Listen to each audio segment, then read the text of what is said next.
Salve a tutti, parliamo di moto uniformemente accelerato, cioè quel moto in cui, come dice il nome, la velocità aumenta in modo uniforme e quindi abbiamo un'accelerazione costante. Adesso cerchiamo di capire meglio, quindi cos'è l'accelerazione? L'accelerazione la indicheremo con A. E che cosa ci dice? Non ci dice solamente di quanto è aumentata la velocità, perché pensate a un'auto semplicissima, arriva da 0 a 100 km all'ora. Un'auto da corsa anche arriva da 0 a 100 km all'ora, tutte e due lo fanno, però l'auto da corsa ci arriva in un tempo molto più breve. L'auto da corsa ha un'accelerazione molto maggiore.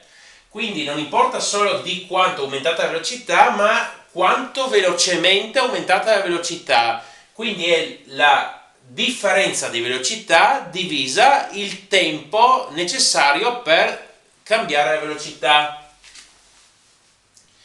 E quindi se noi indichiamo, quindi ovviamente se per l'accelerazione abbiamo una velocità iniziale che indicheremo con V0 e una velocità finale che indicheremo con V. Queste sono delle denominazioni abbastanza standard.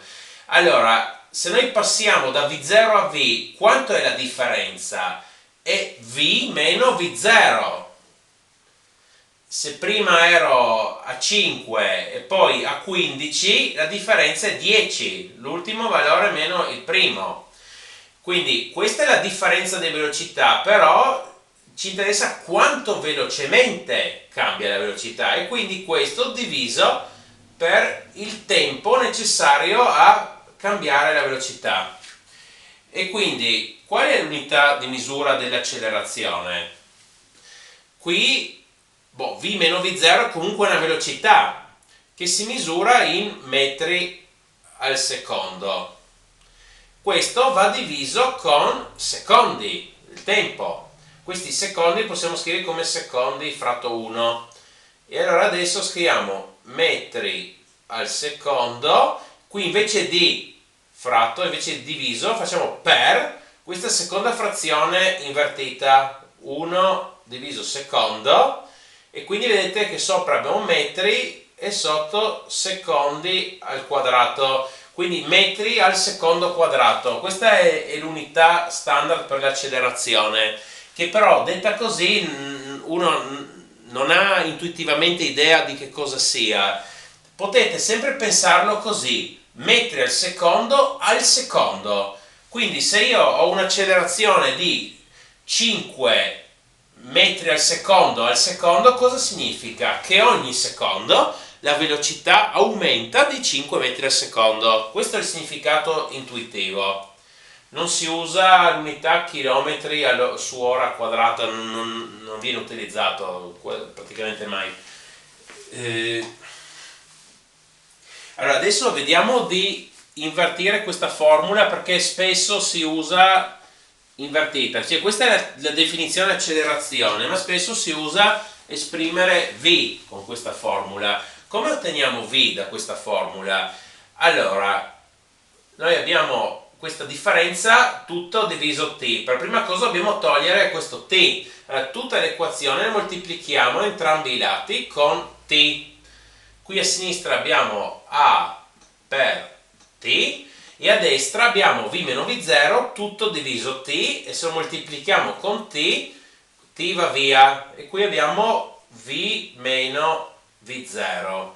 Vogliamo ottenere v, allora dobbiamo togliere questo termine meno v0, ma questo termine semplicemente va dall'altra parte e quando un termine si sposta dall'altra parte cambia di segno, quindi meno v0 diventerà più v0 e qui a sinistra abbiamo v0 più at è uguale a v.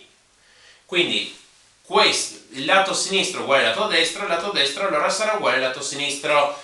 V è uguale v0 più at.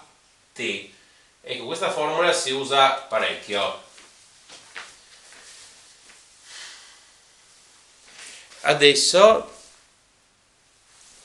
e scriviamo un'altra formula che quindi questa è la definizione di accelerazione che è intuitiva. Questo si ottiene semplicemente facendo pochi passaggi.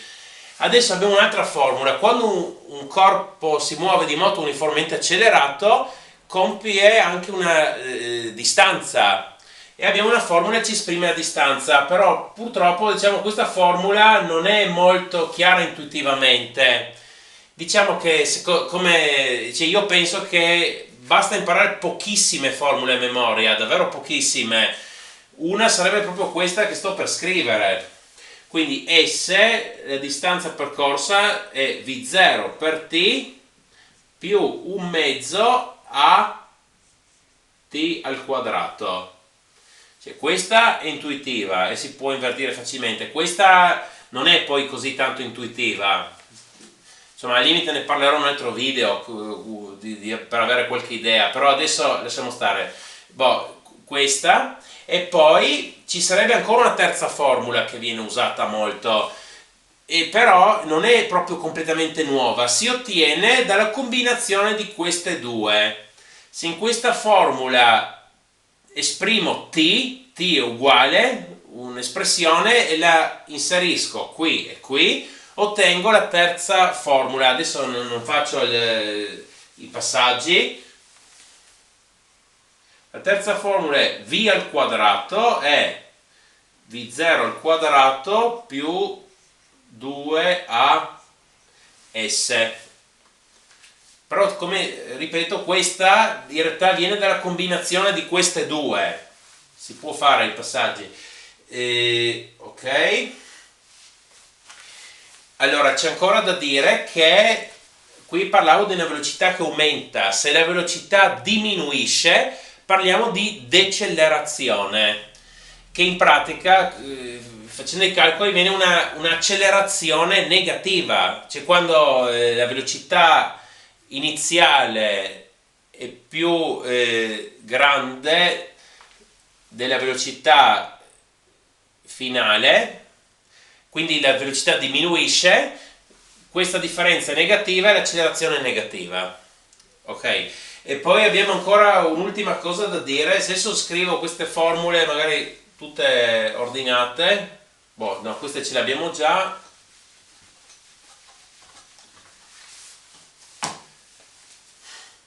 Ci mettiamo anche quella che forse deve essere la prima. E V è V0 più AT. Queste tre formule, diciamo, possiamo avere il caso in cui la velocità iniziale è 0, significa che il corpo parte da fermo. Se V0 è uguale a 0, queste formule diventano più semplici, conviene averlo bene a mente questo. Quindi nella prima questo termine non c'è, questo solo se la velocità iniziale è 0, quindi se il corpo parte da fermo. V è AT. Questo ci semplifica molto, è bene pensare, bene considerare queste formule. S è, allora, se V0 è 0, 0 per t, non importa quanto sia t, è sempre 0. Questo termine va via, un mezzo a t al quadrato. E la terza, v al quadrato, è, allora questo termine va via, 2as. E particolarmente voglio far notare che da questa formula è abbastanza facile ottenere t, mentre se volessimo ottenere t da questa dovremmo risolvere un'equazione di secondo grado. Per favore mettete un mi piace e iscrivetevi, grazie.